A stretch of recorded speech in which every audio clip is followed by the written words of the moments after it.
சேலம் மல்லூர் கிழக்கு வலசு அருள்மிகு காட்டுமணியப்பன் திருக்கோயிலுங்க. இன்றைக்கி தை அமாவாசைங்கனால நம்ம கோயிலில் வந்து அமாவாசை பூஜை 12 மணிக்கு நடந்துச்சு. நல்லபடியாக ஜனங்கள் எல்லோரும் வந்து கலந்துக்கிறாங்க. அதே போல் வந்து குழந்தை இல்லாத தம்பதியர் வந்து வேண்டிக்கிட்டு தொட்டில் வாங்கிட்டு வந்து கட்டி வேண்டிக்கிறாங்க. பழம் மந்திரிச்சு தரோம். 3 மாதம் தொடர்ந்து வந்து பழம் வாங்கி சாப்பிட்ற பட்சத்தில் கண்டிப்பாக குழந்தை பாக்கியத்தை கொடுப்பாரு நம்ம காட்டுமணியப்பன். வரவங்க இந்த 12 மணிக்கு பூஜைக்கு முன்னாடி வந்துடுங்க, வந்து கலந்துக்குங்க. ஏன்னா வந்து அவங்க ஜாதகத்தை வச்சிடணும் பூஜையில். அதே போல் வந்து தொட்டில் சாமிக்கிட்ட வச்சு பூஜை பண்ணி தான் கட்டணும்.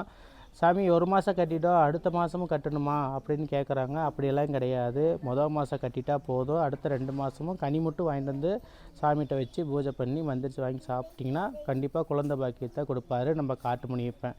சாமி எப்படி சாமி வரது அப்படிங்கிறீங்க. சேலம் பழைய பஸ் ஸ்டாண்ட்லேருந்து 52ஆம் நம்பர் பஸ் ஏறினா கிழக்கு வலசுங்கிற பஸ் ஸ்டாப்பில் இறங்கி ஒரு 1/2 கிலோமீட்டர் தான் நடந்தே வந்துடலாம். இல்லைன்னா இந்த கீழே தெரியிற நம்பருக்கு கால் பண்ணி கேளுங்க. காரில் வரதா இருந்தால் வாட்ஸ்அப்பில் மெசேஜ் பண்ணுங்கள், உங்கள் லொக்கேஷன் அனுப்பிடுவோம். சரிங்களா? ஓம் காட்டுமணியப்பனே போற்றி.